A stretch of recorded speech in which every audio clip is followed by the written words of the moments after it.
Hey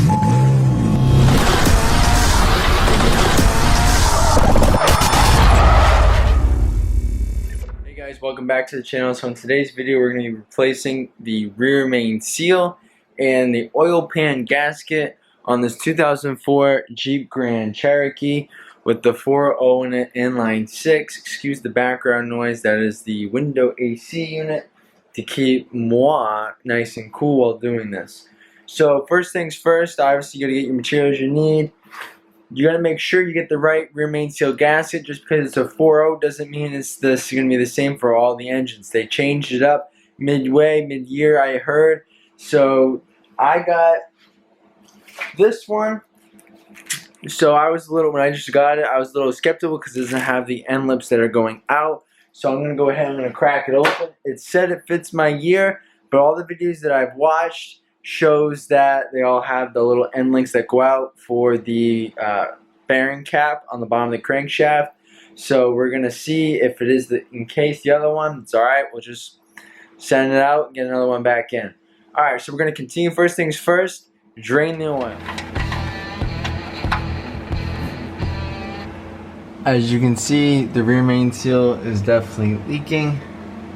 In the back is spewed everywhere underneath here where the transmission pan is, the oil pan, the bell housing, pretty much everything is spattered from driving it like this. So definitely is time to replace.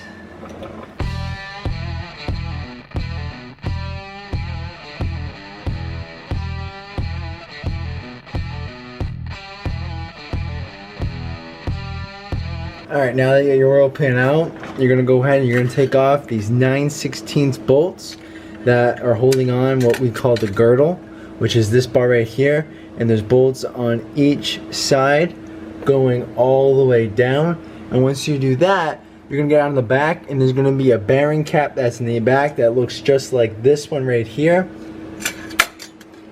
Just like that one, you're going to unbolt that part. That's the only bearing cap you're going to take off. You unbolt it down and it's going to reveal your rear main seal. Also, this looks like this because you're going to have to peel off your gasket. It should come off fairly easy if it is the gasket itself and not RTV sealer. See, it's peeling off pretty easily. So peel that off, take off the girdle and then the rear main bearing cap, and then we're going to get to it in the back.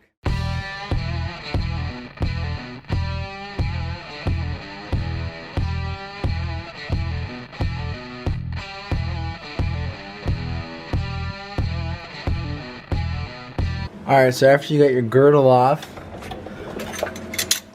alright, you're going to come on down in the back here, and you're going to see your rear main bearing cap right there. So let me get a better light for you. That's the oil pump. Alright, so right there. So that cap right there has to be removed. The two end bolts that are right there. Make sure when you're unbolting it, you don't drop it because it will crack if it hits the ground. So be very careful with that. Now, once you dripping off. Now, once you remove that, this is going to be your rear main seal that you're going to have to punch out, but we'll show you that when we get to it.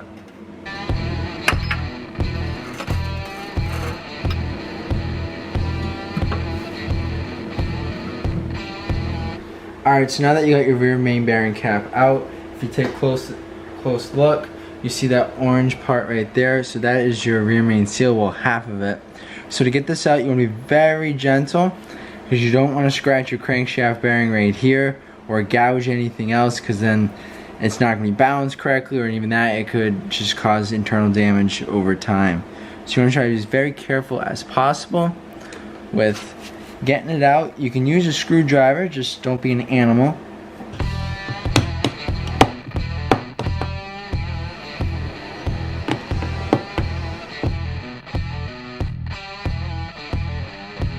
There you go, and that SOB is out. Now you're going to want to thoroughly clean this so that it seats properly in there. And we're going to go ahead and we're going to get out the rear main seal that is up in against the crankshaft.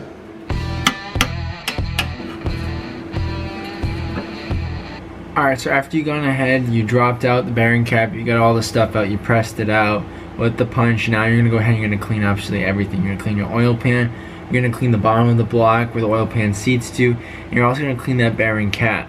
Now, in doing so, after you finish doing that, you're gonna go back underneath the car, right where the crankshaft meets against the transmission, the bell housing, and you're gonna grease up your new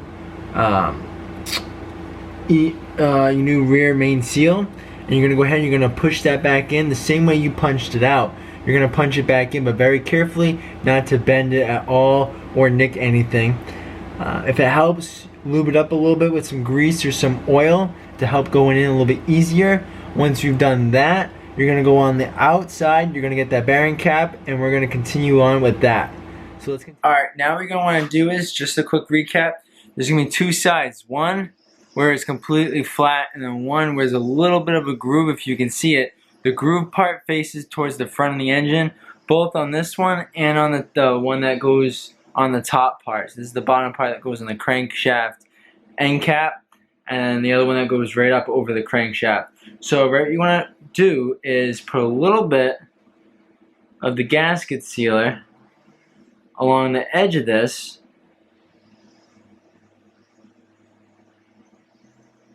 You don't want a big glob, just a nice thin like little paste, so that when you seat it in there, it forms a good bond to the cap.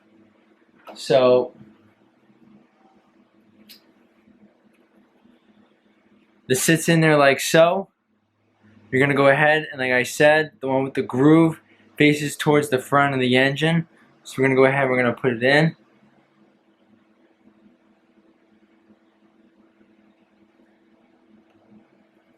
Let it seat in there nice.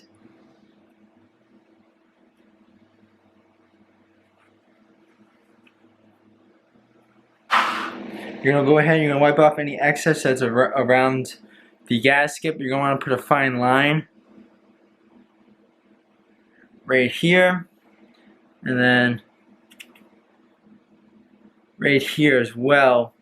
So what that's gonna do is, so when you put it in, it's gonna form a bond to the top one, so that way it helps prevent any more leaks if they're as the time goes on. So now what we're going to do is, after you did that, we're going to head back under the car and we're going to put this one back in.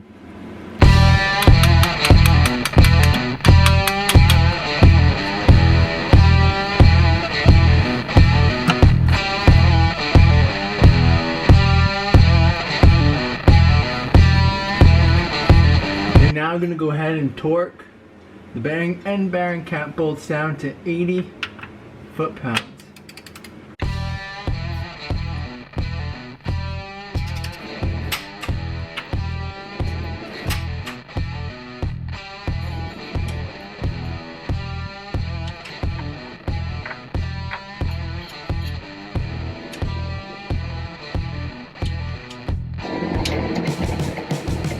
Alright, now you're going to go ahead and torque all of them down to 35 foot-pounds.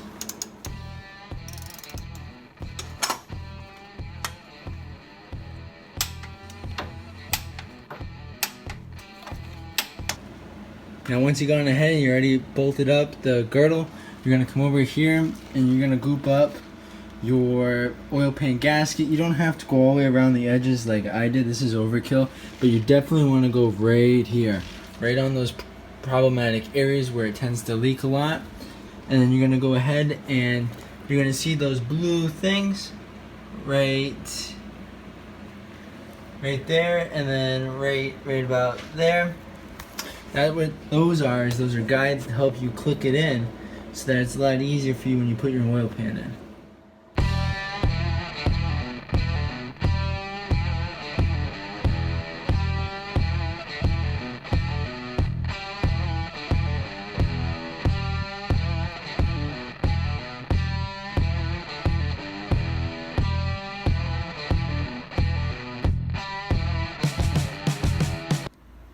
Alright guys, that is it. Like I said, check for leaks when you put it up.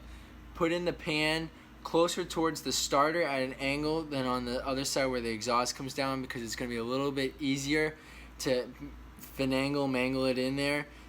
or else you're not going to get it in there because it's a really tight squeeze. That's why people recommend to take the exhaust, the starter, and some of the suspension parts out of the way so it's easy to go up and easy to come down. I didn't want to do that. All that exhaust, whenever you touch exhaust bolts that have been there, especially in New England, hot, cold rust, salt, snow, all that BS, they're going to snap. I wasn't going to deal with that BS. So I just put them in at that angle. It was a bit of a pain. It took a little finagling, especially by myself on my back. If you're on a lift, I'm sure it's 10 times easier. I'm counting down the days from my place to get a effing lift. Holy crap. So you guys do you. Like, share, subscribe, and thank you, and have a fantastic night.